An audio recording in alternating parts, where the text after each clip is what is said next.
Okay, so before we get into the Illustrator portion, let's just kind of talk about what makes a diagram successful. And I actually pulled up some diagrams that I did when I was in college. I round up a few other ones as well. We can kind of compare and contrast. I'm sure some of them I'll think are really good because I did them. I'll also probably think some of them are bad because I did them a long time ago, and I would probably do them differently these days. But let's just look at some of those. So diagramming. Okay, I'll open these in Paint. So the main purpose of a diagram is to basically express a specific point of view, okay, or to express a certain aspect of the building that you're working on, okay. So I'm going to relate this more definitely towards architecture today. So for example, when I was in school, I did a bunch of diagrams called, actually, I'm sorry, give me just 1 second. I do actually have a little small presentation. I started talking and I realized I do actually have a few slides on this, which actually includes all the things that I was just going to show you, so this works out good. Okay, so architectural diagrams. So what is a diagram? Diagrams explain a major design idea, okay? They also help simplify a design into major design moves, okay? They also provide a clear and easy way to understand a view of the project. So the reason why we diagram, and a good example of this is, let's say you have all of your boards, all of your presentation pieces all pinned up on the wall, okay? You're about to start a crit with your peers, and people are walking by looking at your presentation. Well, it's really hard to walk by really quickly and get a quick idea of what your project is about. What is the project about if I'm just going to walk by, maybe not even stop, okay? Or maybe stop for just a few seconds, okay? So the main purpose of the diagram is to get the main point across, okay? To break that down even further, we're going to talk about the Kimball Art Museum. Kimball Art Museum is a really famous museum that has some really nice barrel vaults. We're going to look at how we diagram some of the major spaces today. But one of the main design objectives of this museum was to be able to filter light in through these very small, long, and linear skylights, and to be able to naturally light some of these different artist space, okay? And the main goal was to not have direct light. So this light is filtered in a very unique way. Well, how would somebody know that that maybe doesn't even know a lot about architecture, okay? So could you create a diagram or something to be able to quickly show the main design objective, okay? So a lot of times diagrams come in forms of plans, sections, axonometrics, and a variety of other ways to get the main point across. How can you diagram what the main concept is for your project so that somebody can look at it really quickly and say, all right, I get it. I don't need to go through and read all the floor plans, read all the sections, and listen to the entire presentation to understand the main concept. So it's an easy way to explain a major design idea. So learning to diagram takes a lot of practice, okay? Probably through my 6 years of school, undergrad and grad school, I would say at the very end of even grad school, I was still learning to diagram, and it still takes a lot of practice. So getting good at diagram takes a lot of practice. Where to start this? Start it in your sketchbook. Don't jump right into the digital form. The digital form starts when you know what the diagram is going to look like. So you've probably sketched it, and this little image over here on the right-hand side is a great example of what that sketch might look like. And you're starting to kind of diagram maybe the flow, the shape of the building, how it works. You're not getting into any of the details. You're using very simple line work and very quick sketches. That's the whole point of it. Is a quick diagram. It's not meant to be super literate. It's not supposed to be detailed where it's showing wall thicknesses and all of these major details. But some things that might help you start to make better diagrams. Try adding color, cutting out images, and try applying different mediums. Don't just use pencils. Use pens, markers, charcoal, pastels, watercolors. You can use a variety of different mediums to get successful diagrams. And once you get to the point where and actually, before I even talk about digital diagrams, there's no reason why diagrams made out of pencil or charcoal or pastels aren't necessarily final diagrams. They could be very successful diagrams, not even going into the digital form. But if you are going to go digital, don't have an idea of what it's going to look like first prior to doing it, okay? Because then it just starts to get real stiff and rigid, and it's not really all that thought out. So here's just kind of a sketchbook example. Remember I talked about, pasting and gluing things in a sketchbook? There's a good example of it. You're not always going to have your sketchbook on you, so you might just draw it on something that you have. And A napkin drawing. yeah, a napkin drawing. You're in a bar. I've literally done that before, where I've drawn something on a napkin and saved it, and and then I put it somewhere else where I can access it at a later point. Okay, here's more diagrams, notes. So architectural diagram examples. Okay, the first one we're going to talk about is figure ground, and this is one that I did a lot when I was in school. Figure ground diagrams create strong graphic contrast to accentuate a strong physical contrast. Okay, often called figure ground or solid void. So a lot of times where you see this, or where you've seen this a lot, is when maybe you have a plan of like a major city. Okay, a figure ground diagram might show in a really dark contrast where all the buildings are, and in a really light contrast where all of the open spaces are. So there's a real strong contrast between one thing or the other. Okay, so this is one of the first examples of this. I actually had this exact picture in my old office. 1, 2, and a total of 12 different frames. But this is a figure ground diagram of ancient Rome. Okay, so this was a very early example of what that actually looked like. Okay, do I have a blow up? So the next slide's kind of a blow up, but it's not of ancient Rome. Oh, it is of Rome. Okay, so this is actually a blow up of this diagram that you see right here. This is the entire city. This is just like, what I'm about to show you is just like this area right here. I think it is that area right there. Okay, so what this represents is not necessarily just open space and non-open space. This actually represents public versus private space. Okay, where the black areas represent private space. These are areas not accessible by everyone, but it's just private areas, whereas the white areas is all public space. So you can see that all of the roads are represented by this lighter color. All of the plazas are represented by the white color. But the other thing that you notice is they've also included all of the churches and all of the chapels. So these are all other areas that are considered public spaces. So this is a very early on example of a figure void diagram. This is actually one that I did, real rough version of a project that I did when I was in grad school in San Francisco. I think this is, what street was that? What? Yes, Broadway. And so this was a figure ground diagram I did of all of the streets and parking lots and open spaces versus where all the buildings were. So this actually wasn't at its complete state, but it kind of gives you an idea, or it starts to give you the idea of what I was doing. I think I eventually ended up adding more. Oh, I did add more. Here we go. So this was actually taking it a step further and showing green spaces. Okay, so these are all the green spaces that are in this particular neighborhood where my site was. I think this was actually my site right here, was this little spot. And so my site was actually supposed to be a building with a rooftop garden. So when looking at it in aerial view, I was actually comparing it to the other green spaces in the site. Okay, so here's another example of a figure ground diagram where this is actually a plan view. This is a plan view of an actual building showing the first, second, and third level, where you can see that it's a very rough sketch. It's not, you're not showing wall, I guess in some instances you are, but for the most part, you're just highlighting public versus private space. Okay, public being the darker areas and private being the darker areas, and the white areas being the public accessible spaces by the people who are viewing this particular museum.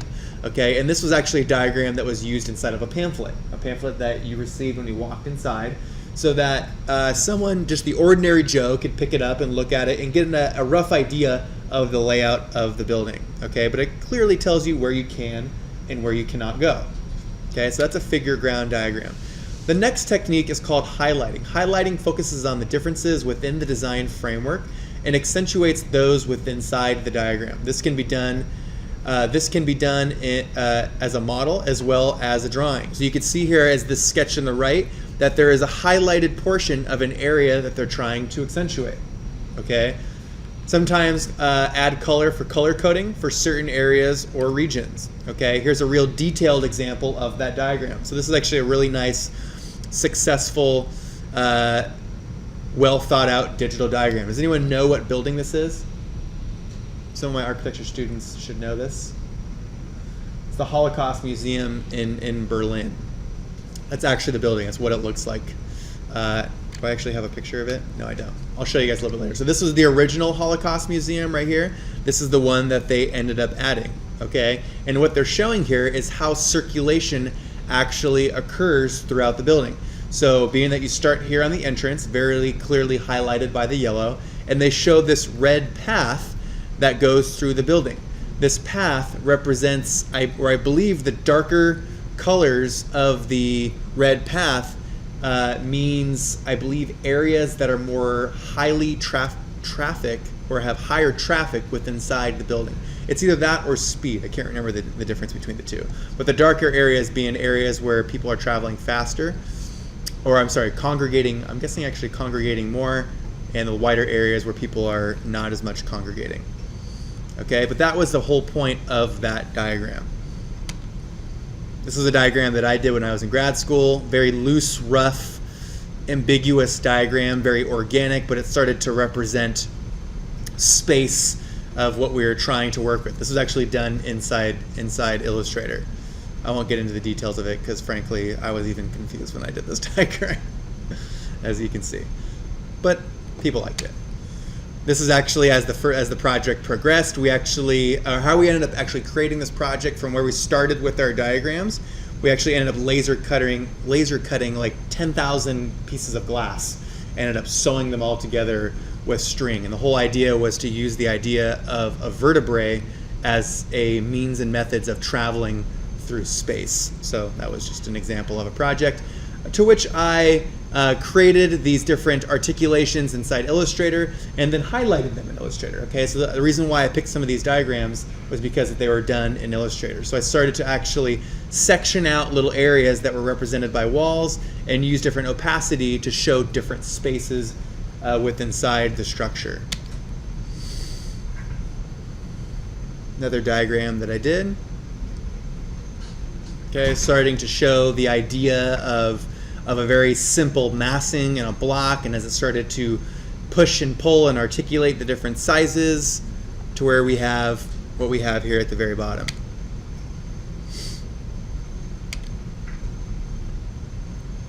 Rem Koolhaas. This is a diagrammatic model that he created. Okay, actually pulling the pieces apart using foam core. Okay, so there's another example of the figure ground diagram, actually showing this in section, showing the accessible and non-accessible spaces. I believe the black areas were actually the stacks inside of the museums, and the not black areas were the areas where people could actually inhabit inside the building. Okay, broken down into the multiple plans. I'm not going to get into too crazy detail on all of these because you could probably talk about it on the entire class. Okay, so the next diagrammatic technique is called arrows. Okay, so when we talk about diagrams using arrows, the use of arrows or flow lines are usually used to accentuate movement, views, etc. throughout the drawing. Okay, in the diagram that you can see over here on the right-hand side, when you start over here at the bottom, this is actually the diagram of going up a series of large steps into what was, I believe, some corridors that led inside of an amphitheater. Okay, so the idea is if you're showing this to maybe a client before this is all built, and they're trying to understand, how exactly maybe movement works throughout this space. Well, it really starts out with this really thick line, this really thick red line that is represented by a group of users. Okay, so lots of people that are entering this space. And you can see here that initially a majority of the people continue to walk through, whereas a very small, I guess a small chunk of them kind of branch off and go downstairs. Maybe they're employees, they take a little detour, they go down into another location. But as a majority of the people go up the steps, they begin to start to branch out. Notice that the red line gets thinner and thinner and thinner and thinner as you get to the very top, represented by a fewer and fewer amount of people going to the top of this particular structure. Okay, and they even break it down into further sections. So the main point of all of these diagrams as we go through all of them is that they're all expressing one particular idea. So as you guys are thinking about what you're going to diagram today for your exercise, think about how you can express one idea, okay? Not 5 ideas, one idea, okay? If there are multiple important ideas, I'd suggest breaking them up into further diagrams, okay? So that they're easy to understand and they're not overlapping. Okay, this is actually a diagram of a very famous architect, Japanese architect, of a house on a hillside, okay? Can anybody maybe just guess what this is about before we even look at the actual structure? If you can break this down. This was a sketch that was probably done in 30 seconds, handed this off to his team, and this was built. Can anybody get an idea of maybe what some of these little pieces, let's just break this down a little bit. Someone wants to take a stab at it, of what maybe some of these pieces mean? Okay, so we have some kind of we'll call it a boat for now. Any other thoughts? Are those trees at the top? Yeah, trees. Okay, so we know we're on a big hillside, steep hillside, we can assume. We're guessing there's some trees that are at the top of it. We know there's some kind of a structure in the middle. It is not how water goes through, but instead it's actually how air flows through. Okay, so the idea behind this house is that air flows through this building. So somehow the air is traveling down the hillside, and that the building is a part of the hillside, and the air flows through it. Okay, so that's what he was originally thinking. And you can see how loose this diagram is, but it's very successful. It shows the main objective of the building. Okay. So here's some, we'll continue to look at it further and further as it continues to actually get developed. So here's actually turning that into some kind of basic, kind of a basic CAD drawing. Okay, so we continue to see the very steep hillside. We see the articulation of the greenery and all the different plants and trees in the background. We start to get a better sense of what that building actually looks like. You can see it looks like it's fairly open air. Doesn't even look like there's really windows that really separate the different spaces, okay? And you can kind of see or imagine air flowing through that building, okay? And here's actually the finished product. This is actually the built thing a little bit later on. You can still see all the trees, the hills, and you can see that air could flow literally right through it, okay? So the building actually becomes a part of the hillside, and if you look back to the original sketch, it's literally exactly the same. So they actually were able to successfully recreate that idea, and they stuck to it the entire time. That was the original vision. Okay. Here's another diagram that I'm actually not proud of this diagram. I did do this one. Remember the thing I said about clip art? That's clip art. Don't do that. But the idea for this diagram was that I was doing an urban agriculture facility inside in San Francisco. This was for my thesis project when I was in grad school. So I had this idea of a 5-story building, the bottom story being a market, the second story being a restaurant, and the second through fourth or fifth story being areas where they did various types of hydroponics, growing vegetables and all kinds of other different types of agriculture. And these upper 3 levels supported the bottom 2 levels, and then certain other aspects of the community all played a valuable part. So me showing this diagram to the people who were presenting or were watching my project could get a really quick and easy idea of what I was trying to do without actually having to look at the actual plans or the renderings. Okay, so here's another really cool building. This is the Sendai Media Tech by Toya Ito, also another one of my very favorite buildings. Okay, so some very loose diagrams of how this project actually worked. You can see here that we probably have an exterior building skin. We have some various levels and some floor plates. Unfortunately, I can't read the writing. And then we have these different pieces or these different kind of organic shapes that flow through the structure. Okay, and then they continue to diagram them. Okay, so these very loose, they're getting a little bit more rigid diagrams of the space. Here's kind of a much more detailed diagram. We have these plates that are represented by the floors, the different floors inside this media center. and we have these kind of tubular sections. Okay, taking that a step further.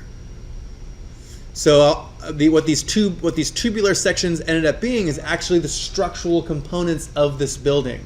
So he originally envisioned how there might be this vertical passing of space between all of the levels, and they actually continued to carry it out. That was the focal point of the original diagram, where these kind of organic tubular shapes that went through all of the buildings, and that was the main focal point, and they continued to develop it and develop it and develop it, and this is actually it today. So, and what these vertical spaces ended up being were areas to house a variety of different things, like egress. If you look over here in this one in the back, you can actually see the stairs winding through there, so that it goes through up all the different levels. You can see this one here has an elevator. Okay, some of these have different plumbing and electrical components to it. Okay, you can see some of the piping going through there. All right, so you can see that they started to house all of these different elements inside these vertical pieces. All right, you can see that at nighttime and all of the different levels. Okay, here's another example of the Pantheon. This is a figure void diagram of the different structure. Has anyone ever been inside the Pantheon before? Was that not like one of the most amazing things you've ever done in your life?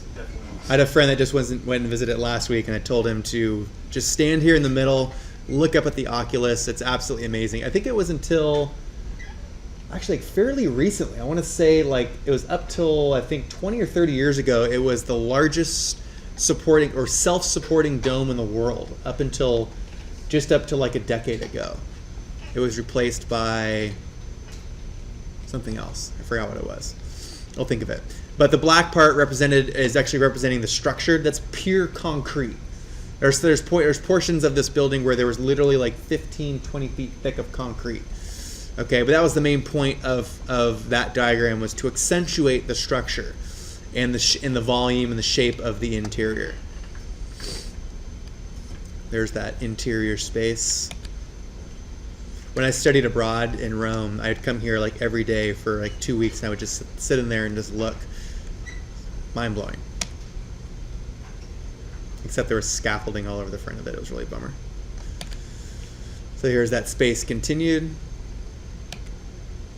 Okay, so here's some examples of some student diagrams.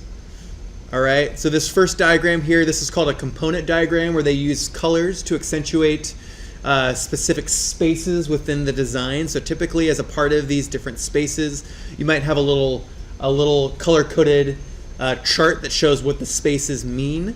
Okay, so you might say something like red is private circulation, orange is public circulation, and yellow is something else. Okay, but you might start to use these various different components to highlight or accentuate using color to accentuate the different spaces. I already showed that.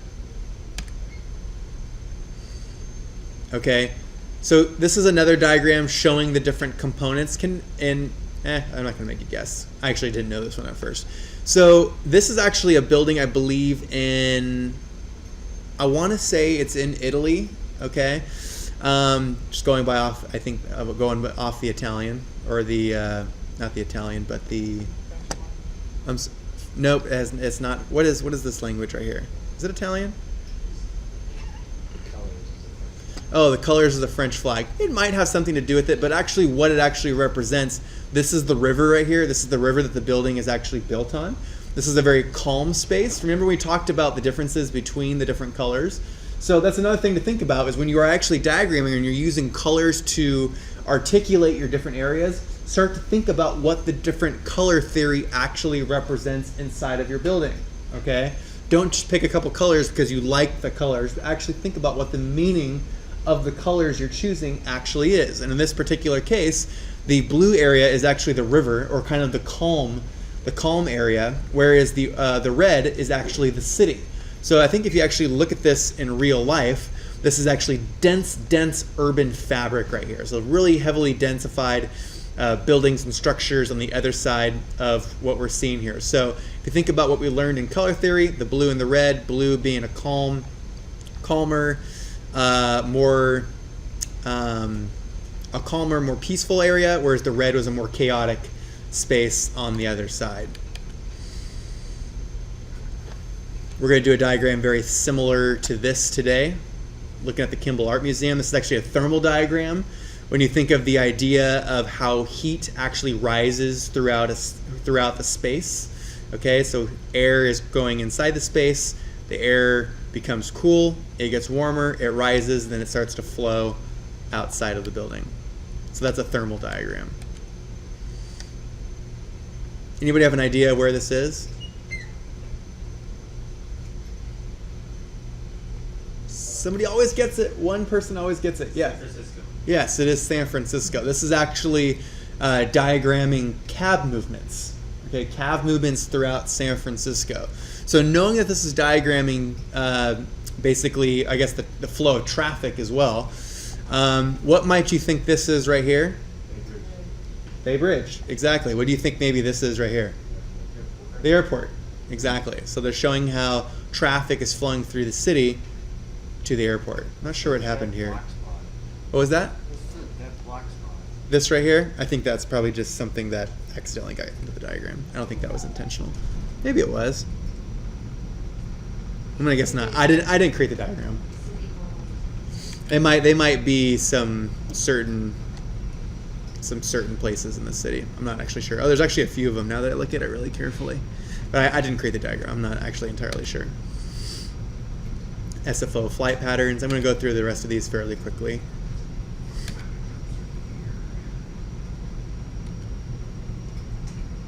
Okay, and this is a diagram of how the different interconnectivity of San Francisco Airport is kind of related. Okay, this is a structural diagram, actually just showing the structure of a building, showing the structure involved of this curtain system. Okay, an actual wooden structural diagram. Okay, so here's a really, in my opinion, it's actually starting to get a little bit too complex. There's a lot going on here, but it's still very successful. They're actually using a variety of the different techniques that we just talked about. They use color coordination to identify the various different spaces. But this all started from a model. Okay, the base component of this was actually a model that was hand built. Okay, they took some pictures of the model. Okay, this is a section model that was created by a student. So they took some pictures of the model. It's all in white. You could also model this, digitally by computer using Rhino or Revit or something along those lines. And they took some pictures of it and they started to diagram the different spaces. Okay, and you can see here that there's color coordination features over here. So we have a 5,000 square foot theater. All right, it's a 5,000 seat theater. Shows some little arrows that are starting to point to the different spaces, and it starts to break down all the different programmatic elements within inside that space. Okay, and you can also get an idea using arrows of how the different pedestrian flow actually goes through the area. So they show that a ton of people can actually go up into the space like this, where you start to go up the different escalators, and then from those different escalators you start to branch off into these other smaller areas. All right. So you go up and you start to go through the different retail, food, beverage, offices maybe, different auditorium spaces, and then all the way up into the very large theater. Okay, there's a lot going on here, but it's still a very successful and detailed diagramming. And you can do all of this using Illustrator, no problem. Okay, these are all different color masses, using the pen tool, going through and starting to mask out those different areas. All right. Here's another diagram of a theater space.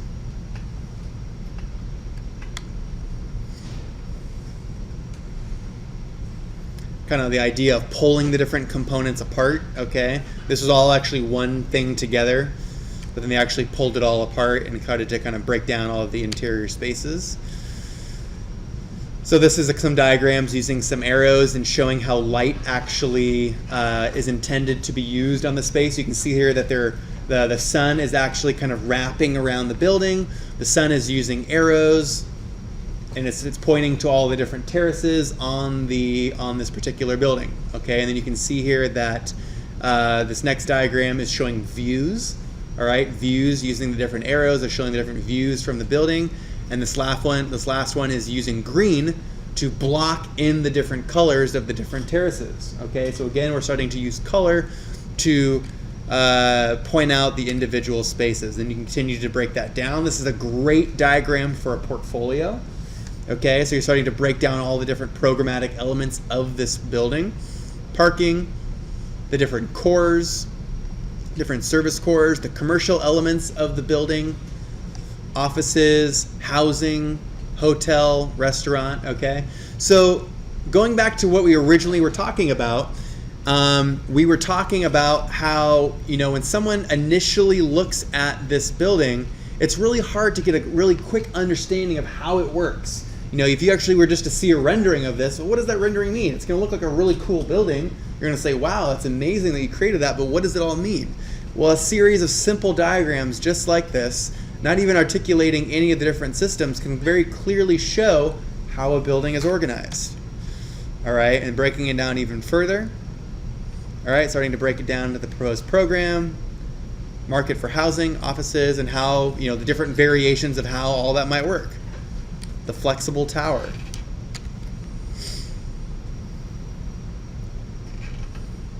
Whenever I saw diagrams in portfolios in the past, and I promise you employers and teachers, thesis instructors, all the different teachers you'll have throughout the course of your architectural student careers, love diagrams. I can't even express it enough. You can never do enough diagramming. Teachers will love you if you do a lot of diagramming. So important. Okay, using words, okay? This actually starts to bring me back to hierarchy.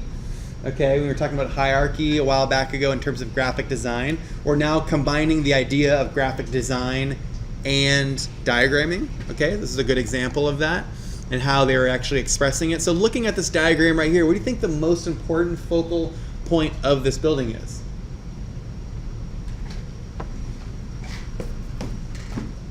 Stage, right? Yeah, that's pretty clear, right? So the stage, that's what they really wanted you to focus on. That's the most important feature of this building. Okay, maybe people stand down here, the stage is up here, and there's some kind of an interaction between the two. Okay, just an idea. All right, using some text, some blocking, kind of showing the different programmatic elements as you get to the top. Parking at the bottom, staff, meeting, spiral, headquarters at the top. Okay, really nice hierarchical diagram using text. Okay, notice that the really important things are in bold. Headquarters, books, assembly, the store, these are the main things, and then you break down the parking. Well, what's going on inside that parking area? Well, you also have a break room, parking access, other different action words that represent these different spaces. Okay, so another great example of a diagram. This is a view diagram.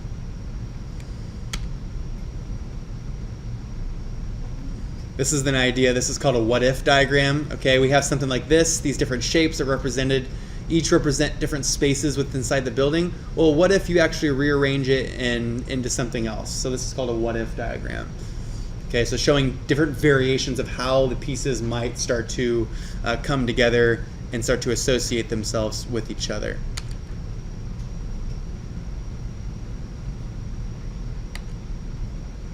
This is one of my favorites. This is actually I did one very similar to this for my thesis project. This is kind of a rendered. This probably took an eternity to create, by the way, but very easily created in Illustrator. They actually probably did the rendering in something like V-Ray, or did the model in Revit or Rhino or something like that, and they brought it into V-Ray and they rendered it, and they started to break it down into Illustrator, and they started to add all these different components that show how wind, air flow through the building, how sun affects it, etc. Okay, we all can kind of start to see all those different patterns within inside the building. But you can see how a lot of times the really successful diagrams aren't just created from one simple thing. Sometimes really successful diagrams are created from hand sketches, and that's it. Sometimes it's a variety of different mediums, okay? Back to one of our original slides that we had.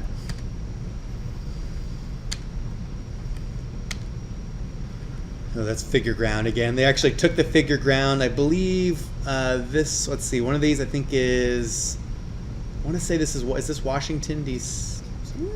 It's on the tip of my tongue. I think this is like the Potomac. This is all the different areas above, and they actually break it down into all the different pieces.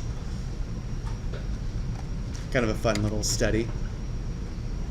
This is a great book. This is all diagrams.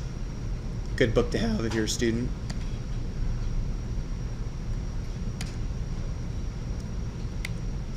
Okay, that's it. Let's take a quick break, 7:17. Let's come back at 7:25, and then we'll go talk about some Illustrator stuff for about 20 minutes.